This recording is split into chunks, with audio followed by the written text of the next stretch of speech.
Only a week ago, we were driving the all-new Porsche Taycan, one of the fastest and most expensive electric cars on the market.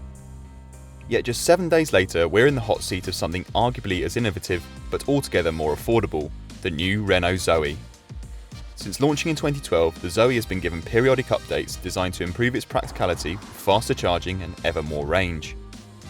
Initially offering a pitiful 130-mile range, this new version, depending on spec and wheel size, can do between 238 and 245 miles on a single charge.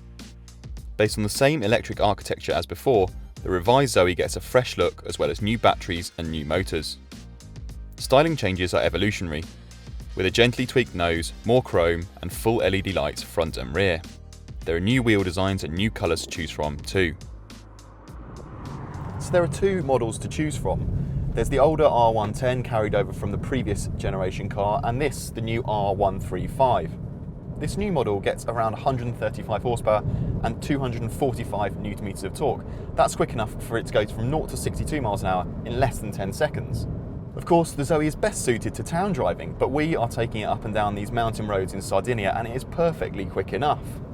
Renault says that extra shove makes it more than 2 seconds quicker from 55 to 75 miles an hour, and you can really tell when overtaking. But let's talk about range, because that is where this ZOE is most improved. For such a small car, it offers an unbeatable up to 245 miles of range. Renault says it will do around 150 miles in winter, but up to 230 real-world miles in the summer. Compare that to the new Peugeot E208, which Peugeot says will do around 205 miles, and it looks particularly impressive. Providing you've got off-road parking, every ZOE owner will get a fully installed 7 kilowatt wallbox home charger. Using one of those is easy to charge overnight, taking around 9.5 hours. Using a 22 kilowatt public charge point should top up the batteries to 100% in around 3 hours.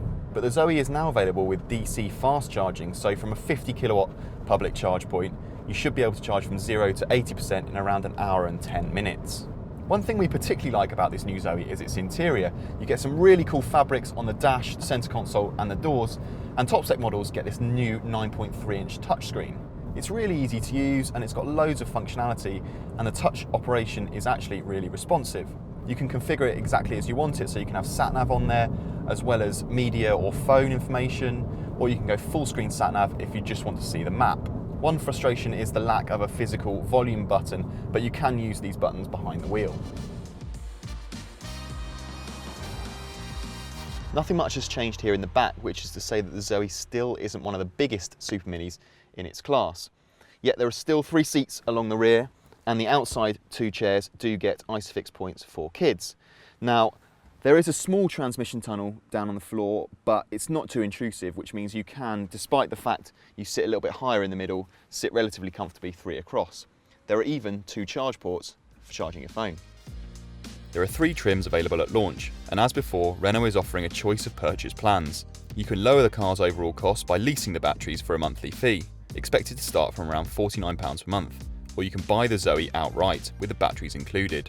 With dramatically improved residual values, Renault is expecting more people than ever to buy their cars outright. Prices for the entry-level ZOE Play start at £18,670 without that battery lease, or £25,670 if you buy the car with the cells. That model is only available with the older 80 kilowatt motor, but all cars get LED lights, air conditioning and a 7-inch touchscreen with Apple CarPlay and Android Auto. Iconic is the mid-spec model, and it's this version that's likely to be the UK's biggest seller. Available with a choice of motors, the Iconic gets climate control, wireless phone charging, rear parking sensors and 16-inch alloy wheels. Safety kit gets a boost too, with lane departure warning, lane keep assist and traffic sign recognition all standard. GT line sits at the top of the range and adds a larger 9.3-inch central screen, a parking camera and different upholstery. It's only available with the bigger motor. One cool feature of this new Renault ZOE is the B mode. You access it via this new gear lever just by clicking it down into B, and it effectively works just like Nissan's e-pedal. That's to say that if you're driving along, you lift off the throttle and the car slows automatically. It works really nicely on these twisty roads, as when you're going downhill, it slows the car progressively without you ever needing to touch the brakes. Our short experience with it so far would suggest that it's not quite as aggressive as the Nissan system or even a BMW i3, which means around town it's perhaps not quite as easy to drive on just one pedal.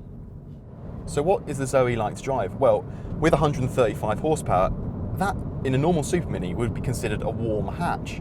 And with all that torque available from 0 revs, it feels plenty quick enough on these mountain roads. Don't get me wrong, it is perfectly adequate and will suit the kind of people that buy these cars down to the ground. Body control is good and it doesn't actually feel like it's running on super skinny eco tyres anymore. But the steering is light, and while that might help with around town manoeuvring, it doesn't make it all that much fun in the corners. Renault has added a load of extra sound deadening though, so it's actually quite a quiet and refined car on the move. Of course, being an electric car, you do get a lot more background noise that you wouldn't get in a petrol or diesel car because you haven't got that engine noise. Still, tyre noise is kept to a minimum and there isn't much in the way of wind noise either. All in all though, the Zoe does feel like quite a grown-up car and a massive step on from the early cars that came out in 2012. When you consider that added range, this could really, realistically, become your only car. The Renault ZOE has improved incrementally since it launched in 2012. But this new third generation model arguably represents the car's biggest step change to date, dramatically trumping rivals for usable range, interior quality and outright value for money. Depending on how you buy your Renault ZOE, this could be the cheapest car you'll ever own. Click the window on the left for last week's review of the excellent but super pricey Porsche Taycan, or the window on the right for a walk around of the forthcoming Mini Electric. Click our logo to subscribe and don't forget to hit the bell icon so you never miss a video.